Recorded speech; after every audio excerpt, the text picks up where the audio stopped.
Ele é professor, linguista, autor de uma nova gramática do português brasileiro, Ataliba Castilho. Venha pra cá.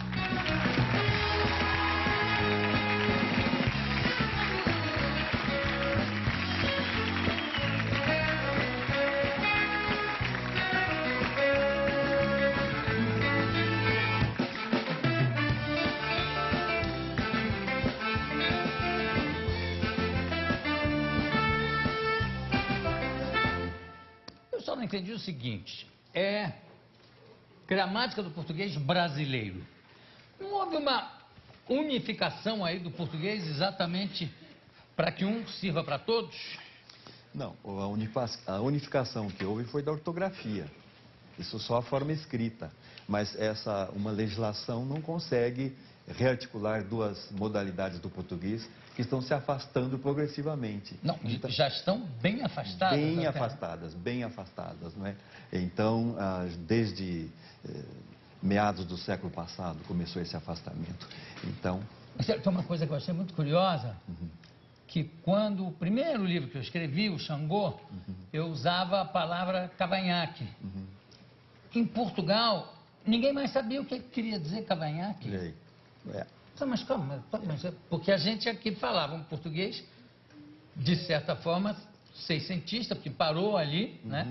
E cresceu para um outro lado e eles cresceram por outro. Então, mas o que é? É barbicha. Eu falei, então, barbicha é cavanhaque. Só os caras mais descolados e tal, que conheciam bem a língua, é que se lembravam. Eu tenho a impressão que isso acontece muito também na gramática. Ah, sim. Isso acontece muito na gramática e eu procuro caracterizar isso nesse meu livro. Você veja, o sistema de pronomes do português europeu é distinto do nosso agora. Vai dando exemplos. Por exemplo, nós ainda temos o tu, porém é mais nas regiões periféricas do país. O você tomou conta do tu. O vós desapareceu. Talvez na missa, não é? Mas não se usa mais o vós. Nós usamos, em lugar de nós, pode ser nós o agente. Em lugar de vós, você, ou então o senhor, se há mais formalidade. Então, esses pronomes estão desaparecendo. Se eles desaparecem, muda a morfologia do verbo. Fica mais simples. Imagina, eu digo assim, eu falo, você fala, ele fala, a gente fala, eles falam. 3 formas só. Não é mais aquela morfologia complicada do nosso tempo, não é? Mas tem uma coisa... Das gramáticas antigas. Tem uma coisa que eu acho curiosa. Você falou no tu. Mas o tu que se usa no Brasil também é corrompido, vamos dizer, porque não é tu vai, né? É bem então, como no Rio Grande do Sul. Não, tu disse isso, até tem alguns ministros gaúchos, que foram ministros de educação, que falavam com essa modalidade, vamos chamar. Não se pode chamar de erro, não é? Já que tem toda uma... Se as pessoas estão falando, estão se entendendo, não é? A questão do erro é bem mais complicada do que imaginar que se alguém diz tu diz e não tu dizes, então isso já foi um erro, né? O erro é quando a pessoa fala e o outro não entende. Aí foi erro. Responde em árabe. Sabe que eu achava que isso era café? Mas você quer um café? Eu não quero, mas eu sempre achei que isso fosse café. É o que o convidado quisesse, que é um uísque, que é um café. Não. E você vai me dar uma caneca só não dessa? Tem miojo, claro. Miojo não. Miojo nem a sopinha da... a sopinha de envelope da Beth. Eu vou tomar de pacote. De pacote. Pacotinho. Alex precisa providenciar para ter a mão. A gente tem que ter tudo aqui para convidar. Tá certo, senhor. A dona Beth, por exemplo, deixou de tomar a sopa de pacote porque não tinha. Nossa, vai ter que pegar. Desculpa, Ana. Professor, tem uma coisa que eu costumo dizer e aplicar, aliás, aqui no meu programa, desde que começou há 22 anos, eu instituí que eu ia chamar todo mundo de você. Tanto o sapateiro como o presidente da República. E no começo o Otto Lara ligou para mim porque eu entrevistei o professor Bulhões, com 90 anos, 90 e tantos anos, e eu chamava ele de professor, tal, mas de você. E aí ele me ligou e falou, olha, não pode falar, 90 e tantos anos, um senhor de... Mas sabe qual é o problema? É que no Brasil, o senhor não caracteriza só uma diferença de classe muito mais uma diferença de classe social. Quer dizer, você chama o médico de senhor e chama o ascensorista de você. Enquanto que na França, o ministro é chamado de vous e o ascensorista também é vous. Então eu resolvi fazer isso e tal. Ele falou, não sei se eu concordo. Passou um mês e meio, eu entrevistei o Luiz Carlos Prestes e fiz a mesma coisa. Isso criou uma soltura, uma intimidade, que de repente, no meio da entrevista, ele falou assim, a Olga foi o grande amor da minha vida, coisa que ele nunca disse antes em entrevista, porque quebrou uma formalidade. Aí o Otto me ligou de novo e disse, você tinha razão. Fale você. Então, porque eu acho que você é realmente, não é só pelo lado do informal, é pelo lado de não fazer uma divisão social que acaba. Imagina num programa, 3 pessoas que eu entrevisto, uma é o presidente da República, a outra é um sapateiro. Aí eu chamo um de senhor e o outro de você. Acabou, né? E o que é engraçado nisso é que você teve uma origem muito formal, altamente formal. Era o tratamento, era Vossa Mercê. Vossa Mercê. Era dado ao rei. Aí a burguesia lá em Portugal subiu e tal, ficou importante, e quis também ser tratada de Vossa Mercê. Aí o rei ficou bravo. E daí que surgiu então o tratamento Vossa Majestade. E o Vossa Mercê virou você, Vassuncê, Vós Missê, você, até que em Minas já é só C. Agora calcule, Vossa Mercê, 4 sílabas, C, uma, não é um grande progresso?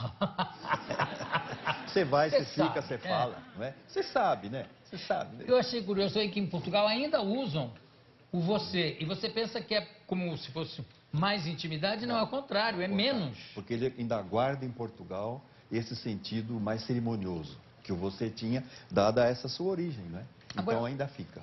Eu queria perguntar, professor, aí já me referindo à nova ortografia, por que o ex, antes da palavra iniciada com H, continua com hífen e as outras não? Então, por exemplo, ex-herbário tem hífen. O ex-honrado senador, que não é mais, tem hífen. Agora, sem ser, não tem. Por que não, com H conservou o hífen? Você sabe? Sabe, essa questão dos prefixos é uma questão muito difícil de regulamentar. Porque eles são dinâmicos. Há alguns que já grudaram, vamos dizer assim, com a palavra que vem depois. Então, esses são escritos juntos. Outros ainda têm muita independência, ainda são formas reconhecidas como um prefixo. Aí você coloca o hífen. De modo que... Mas só na frente de palavras com H, sem ser H, sumiu. Pois é, sem dúvida que sumiu, foi até bom que já simplificou um pouco mais. Mas, de todo modo, as pessoas têm criticado muito a reforma por causa da dificuldade nas regras do hífen. Agora, eu digo o seguinte, qualquer um que fosse fazer aquela regra ia sofrer bastante, porque há essa questão da mudança das expressões, não é? Umas que já estão mais gramaticalizadas, como dizemos tecnicamente, outras menos, então menos automatizadas. Então, é muito difícil você representar na língua escrita uma situação de mudança. De modo que ter paciência é abrir o vocabulário ortográfico e olhar lá. Mas não seria mais simples, tem hífen em todas. E acabou. Pronto. Porque aí não fica, tem, não tem. E tem uma frase que você chamou a atenção, que eu acho ótima, que eu acho que está até no telão, se não me engano. Olha aí. Remédio para libido. Como é que se tira o acento da palavra para? Ou se põe? Isso foi o Hilton Marques, que trabalha conosco aqui, que escreve um português impecável. Diz assim, você não sabe se é um remédio para parar a libido, remédio para libido, ou se é um remédio para libido. Não sabe se é a favor ou contra. Nesse caso, não faz falta o acento no para de verbo parar? Não, porque essa sentença, como todas as outras, ou essa expressão, nunca vem solta daquele jeito como está no telão. Não, sim, eu sei. Isso vem dentro de um contexto. Mas no jornal, pode vir no jornal um anúncio, remédio para libido. Pois é, mas aí vai depender da pessoa que tem ou não tem a libido, você não acha? Isso, mas é isso que me assusta. Imagina o velhinho que quer tomar um remédio para ter mais libido, ele olha e diz, para libido. Isso é pra mim. Não, não quero. Enfim, a nossa... Enfim, esse acento deu uma grande confusão, não? É. A falta do acento. O trema eu até concordo, porque realmente não tem muito sentido. Só que pinguim vai ficar pinguim. Vai Não ter que fica, não fica, não fica. Já Você vê, grudou, não tem jeito. você fala um pouco de italiano? Você fala, não fala? Fala. Você veja, o italiano fez uma reforma ortográfica há muito tempo. O que eles resolveram? Não há acento nenhum. Pronto, acabou. Agora você veja, é uma palavra com muitas... É uma língua com muitas palavras para paroxítonos. É. Mas escuta, mas eu não sei se é dovrebero ou se é dovrebero para o verbo. Ué, você escuta falar e você aprende. Não é porque você não fala a língua que eu vou ter que encher o italiano de acento para facilitar a sua vida. Aprenda a língua. Quando você ouvir que é dovrebero, você sabe que é paroxítono. E não põe acento nenhum. Eu acho ótimo isso. Então, simplifica a vida. Não tem acento, tira fora. Talvez você tenha razão na questão do hífen, mas há algumas questões para a gente pensar, eu não vou me lembrar de exemplos agora, mas em alguns momentos isso poderá causar a mesma dificuldade do par. Provavelmente. Não é? Eu Mesmo não havendo libido. Quando não há libido, aí também não vale mais a pena Tá nada. O inglês é que eu acho uma língua... Aliás, o Bernard Shaw deixou uma parte da sua fortuna para fazer uma fundação para melhorar um pouco a escrita da língua, porque você fala de um jeito e escreve de uma maneira inteiramente diferente, né? Cough. Cough é com GH no final. Porque era assim como você está falando. Eles estão guardando a grafia do inglês medieval. Exatamente. Então, escrevia assim, não querem mudar. Mesma coisa o francês, né? Não querem mudar. E aqui, que muda bastante, as pessoas aí reclamam, né? Então, imagine, em inglês, por exemplo, é preciso você aprender letra por letra da palavra, porque não há uma regularidade na grafia. Além do cough, tem o enough, né?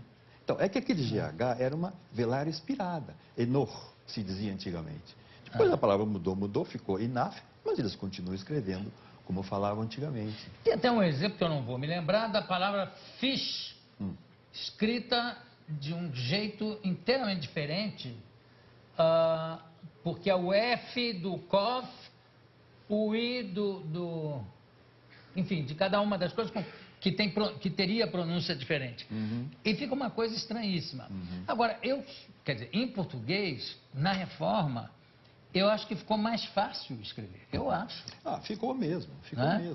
Agora, simplificou muita coisa. Fosse abolir todos os acentos. Talvez aí seria. Para alguns, então, paraíso. abolir a crase seria uma bênção. Talvez fosse mesmo. Ô, Jô, você perguntou tantas coisas para a Beth sobre a peça dela. Você não pergunta nada do meu livro. A gente está falando só do seu livro, mas eu vou perguntar. Tá bom. Você sabe que, claro, isso também parte de um conhecimento, de uma intimidade que eu tenho com a Beth há muito tempo. Não, claro. Mas eu espero que essa intimidade... Obrigada. Eu espero que essa intimidade surja aqui, porque, como eu estou terminando de escrever um livro, eu vou aborrecer você bastante para saber o que está certo. Agora, você não precisa ler tudo isso aí não, viu? E gramática é como dicionário. A gente não lê tudo, né? Lembra daquela história do sujeito que ficou preso 30 anos. Quando ele saiu, disseram, mas coitado, você ficou preso lá. Não tinha nenhum livro para ler. Não, tinha sim um livro. E você gostou desse livro? Não, mudava muito o assunto. Que livro era esse? Era um dicionário. Toda hora mudava o assunto. Quer dizer, não é para ser lido, é para ser consultado, né? Há uma dúvida, consulta-se. Ainda bem que não deixaram a lista telefônica com ele. A lista telefônica. Tem muito personagem, mas não tem enredo. Ali não há enredo, seria bem pior. Agora, como é que se consulta o seu livro? Já que estamos falando aqui do próprio, como é que você consulta? Se você tem uma dúvida pontualizada, então há um índice de matéria no final. Você vai lá, olha aquele problema que está explicado ali, e aí você vai remeter à página. Está bonito nessa Normalmente foto. Assim, eu fiquei bonito, né? Isso era mais novinho, viu, Jô? Não parece. O Pinsky, que é o editor, não parece? Não, você continua novinho. Puxa, que susto! Então, eu mandei uma foto mais nova. É sempre assim que a gente faz, não é? É? Eu acho que é, não é? Eu não sei, mas estou aprendendo. Por exemplo, quando nós viemos aqui, o pessoal aí da maquiagem andou passando umas coisas. na cara da gente. Não, mas ficou tão natural. Fiquei natural. Depois eu quero que você me dê você prometeu vou lhe dar uma coisa para a Beth, eu também quero. Eu quero a gravação desse programa. Só? Mas com o maior prazer. Ah, bom. Pensei que ele fosse dizer, mas que cara de pau, hein? Não. A cara de pau está disfarçada pela maquiagem. Pela maquiagem. Então foi por isso. Mas Professor, é assim. como é que se pesquisa aqui? Então, se você tem o termo técnico, não sabe o que é onde você abriu. É o glossário de termos técnicos. Por Se você tem exemplo... Se você tem um problema que você quer saber como funciona na língua, aí você procura na continuação aí que tem o índice de matéria, chamado Agora, índice de tem uma matéria. coisa que as pessoas neurastênicas, como eu, às vezes, ficam meio obsessivas com isso aqui. Comparatistas, veja linguística histórica. Isso não é preguiça de escrever 2 vezes? Não, é porque se você a linguística histórica é complexa, são mais de 100 anos. E renovou e renasceu agora aqui no Brasil desde os anos 80. Então, como aquilo teve vários movimentos científicos, se você dispersar aqueles movimentos como comparatista, neogramáticos, estruturalistas, pelo índice, você não vai dar a visão do conjunto. E o carinha se sente roubado, tudo. não é? Perfeito. Então é Quer isso. dizer, é só...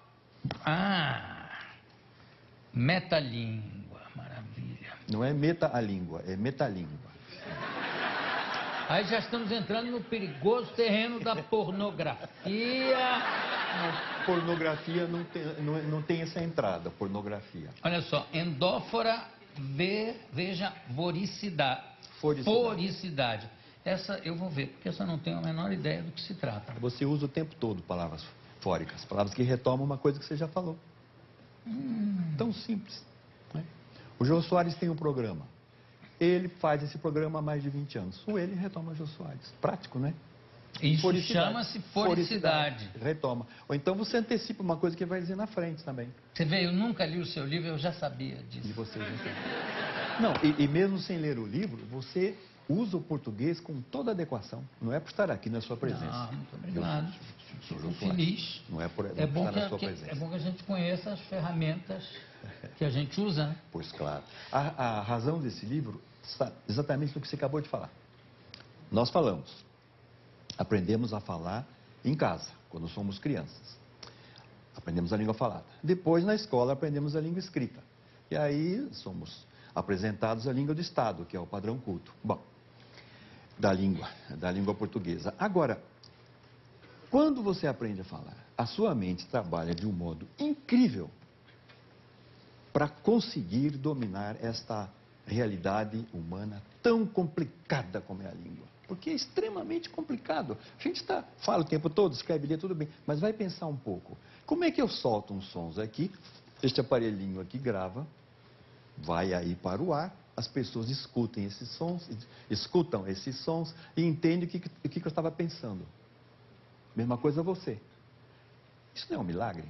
Porque o som são os barulhos, os ruídos. Como é que nós ligamos a esses ruídos umas tantas ideias? O professor, por exemplo, tem línguas que são mais apropriadas para a filosofia, como o grego antigo e o alemão, pelo fato de repente, juntarem tudo numa palavra só. Né? Não é por isso. Não facilita a expressão do Selbstverständlichkeit, a coisa que se explica por si mesmo. Para falar assim em português, a quantidade de palavras é enorme. Em alemão é uma só. Não, é porque há muitos filósofos que escreveram em alemão, muitos filósofos que escreveram em grego. Mas os nossos colegas que têm descrito as línguas dos índios, aqui no Brasil, mostram que eles têm concepções, por exemplo, sobre numeração, quantidades, altamente sofisticadas. Mas como eles não escrevem, claro. a gente não vai dizer que aquela língua é boa para filosofia. Seria, se eles Não, porque escrevessem. até são as chamadas línguas bárbaras, né? Alemão, inglês e tal. Então, Aí também o originalmente- bárbaro também tem um sentido que se perdeu. Bárbaro quer dizer o que balbucia, então sabe mal falar a língua. Era isso. Depois você tomou esse outro sentido de não civilizado, mas não é esse o sentido, não. Não, no sentido Mas da viu? época dos romanos que cara chegava só não blá, falavam, blá. não falavam latim, isso aí é um bárbaro, está balbuciando, não fala a minha língua, né? Então, como esses eram os germanos, e entre outros, então diziam que os germanos eram os bárbaros, no sentido de gente brutal, sem civilização. Bom, as palavras mudam de sentido, né? Mas uma coisa que eu fiz nessa gramática foi justamente levar as pessoas a pensarem sobre o uso que elas estão fazendo o tempo todo. Cada vez que eu escrevo ou que eu falo, a minha mente trabalhou muito. E o nosso trabalho de linguistas é explicar, ou tentar explicar do que se sabe, que não se sabe tudo, tentar explicar o que aconteceu na sua mente, na sua inteligência, quando você produziu uma dada expressão. É isso que é o interesse maior da linguística, é você explicar como a mente funcionou. Por exemplo, estava conversando com uma das suas auxiliares. Você veja como é que é como é a nossa língua e uma outra língua qualquer. Uma pessoa bate na minha porta e fala, dá licença, e eu falo, pois não. E a pessoa entra. Mas eu falei não. Ou então vem um aluno no fim do curso, um aluno que não estudou direito, e fala, professor, e aí, eu passei de ano? Eu falo, pois sim. Eu falei sim, mas era não. Isso é que é preciso ser explicado, e que eu explico aí. Então, Pois não, quer dizer sim. sim. E pois sim, Quer dizer não. quer dizer não. Veja lá. Em Portugal também? Ou também? Mesma coisa, mesma coisa. É? Isso aí não é diferente. Isso É não é igualzinho. diferente. O que é diferente das duas modalidades são as inferências que são feitas. Quer dizer, quando nós falamos, nós não estamos colocando só no ar alguns sentidos que não foram antes elaborados na nossa mente. Que nós temos uma linguagem interna, conosco mesmos, antes de pôr a linguagem no ar, através dos meios físicos, e falando, ou então escrevendo. Então, você veja o modo como a gente, ao falar, revela que fez várias comparações e analisou a situação, inferiu algumas coisas daquela situação e aí pôs aquela expressão no ar, aconteceu um enorme trabalho mental prévio. O trabalho da linguística é mostrar que trabalho é esse. Bom, professor, uma aula, além de um papo maravilhoso, eu conversei com o professor Ataliba T. de Castilho, que está lançando a nova gramática do português brasileiro pela editora Contexto. Professor, muito obrigado. Obrigado, de verdade. Daqui a pouco a gente volta. Bravo!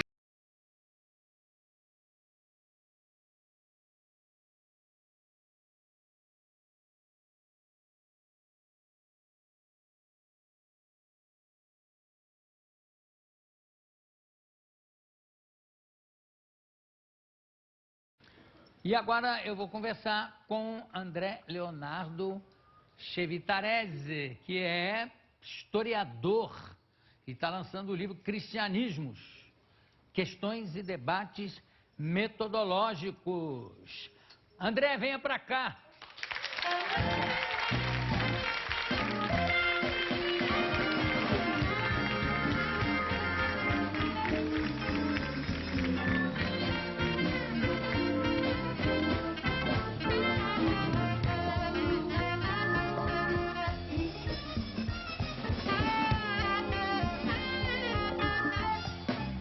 Raquel, sobrou um...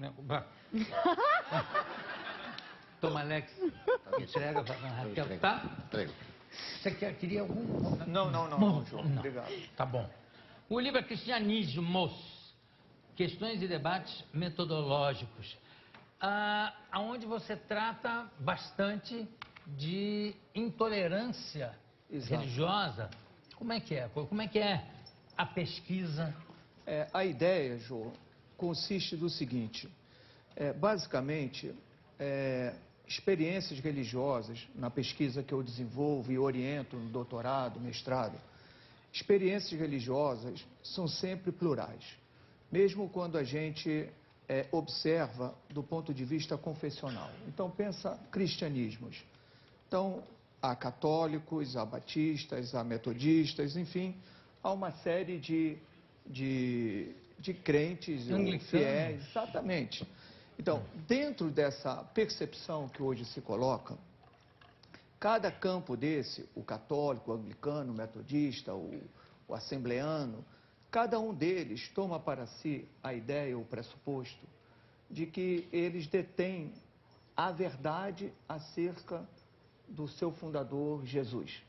Sabem dizer exatamente quem ele era a partir de uma série de percepções que eles fazem do chamado Novo Testamento. Né? Do Evangelho, dos quatro evangelhos. Exatamente, também do material de Paulo, etc. e tal. Então, a pesquisa histórica que eu tenho dirigido nesses últimos 10 anos tem mostrado, não é, que aquilo que parece ser, não é, uma exatidão do ponto de vista da fé, não é, quando você analisa com um certo cuidado e com certo rigor acadêmico, você observa que essas experiências são muito mais plurais do que os religiosos gostariam que fosse. Portanto, desde o início, quando se começou a registrar informações sobre Jesus, né, essas informações já apareceram multifacetadas, como se fosse um grande mosaico. Então, saber qual é a verdadeira face de Jesus, saber exatamente o que é que ele de fato falou, é uma das coisas mais difíceis que se tem do ponto de vista histórico, do ponto de vista arqueológico. Portanto, esse livro, ele chama para essa reflexão. Cristianismos, judaísmos, islamismos, budismos, toda a percepção religiosa deve ser entendida no plural. Talvez, se nas origens a gente tem esse entendimento, para um contexto contemporâneo, não é? Se esse entendimento for aplicado, com certeza, as relações entre indivíduos, as relações entre diferentes, se tornam muito melhores. Agora, tem uma coisa curiosa, porque, por exemplo, quando nasce Jesus, independente da data ser essa ou ter sido 3 anos antes, ou enfim, independente, nasceu. Mesmo na Judéia, mesmo a própria religião judaica era também dividida em várias facções, né? Quer dizer, e quem mandava realmente, o negócio do domínio romano era muito relativo, porque os romanos queriam só que aquilo fosse tranquilo para a passagem para o Egito, onde estava a grana, onde estava o dinheiro, Síria e Egito. Com certeza. Então, quem realmente mandava não era nem o rei, o Herodes, que era um grande guerreiro, mas quem mandava mesmo eram os sacerdotes, né? Quer dizer, e também o sacerdote fariseu ou não, aí tem saduceu, quer dizer, mesmo antes do Cristo, já existem várias tendências no judaísmo, né? Exato, exatamente. Como respeitar as leis de Moisés, enfim, aliás, eu estava lendo um livro sobre Jesus histórico, e que na primeira parte fala exatamente sobre isso, que tinha maneiras de driblar certas leis. Então, respeitar o sábado, ninguém pode fazer nada no sábado. Mas aí o grande rabino dessa época disse, não, mas se é no mesmo bairro e vocês saem de uma casa para ir para outra, que era para poder fazer aqueles banquetes de celebração. Aí já não é, aí tudo bem. Já outras seitas achavam aquilo um absurdo. Quando começa a surgir o cristianismo, também começam a haver várias interpretações sobre isso, né? Exatamente. Então, a experiência cristã, ela deve ser, num primeiro momento, entendida como um movimento judaico. Então, pensar Jesus dentro do judaísmo.